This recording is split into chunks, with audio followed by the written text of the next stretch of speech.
Lo supe desde que te vi, moviéndote me convencí. Yo sabía que no era amor, pero te quería sentir. Pégate que así es mejor. Aquí no vinimos a jugar.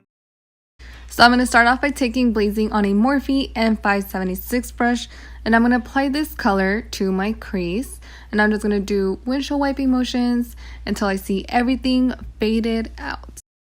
Next, I'm going to go in with this dark brown shadow, and I'm going to place it on the inner corner and the outer corner of my eye, and I'm going to keep blending them out lightly and meet them in the middle to give it a very halo-y effect.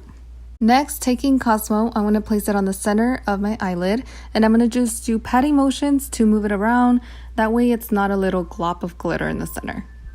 So I did my face off camera, but now I'm going in with the Ombre Highlighter by Japonesque, and let me tell you, what an amazing highlighter. It made me look like I was dipped in grease, and I was loving it. So I'm going to throw a twist. I'm going to use this really purpley color.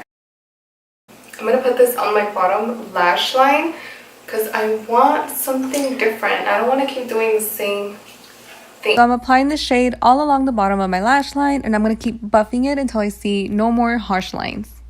I went ahead and I did my lashes. Now I'm going to move on to my lips. I'm going to use this color. It's called Bling by Milani Cosmetics. And to wrap up this entire look, I am using my Snow Teeth Whitening System, which I will be making a video here very shortly. But until then, I hope you guys really did enjoy this look. So please like, comment, subscribe below, and I will see you guys in my next video.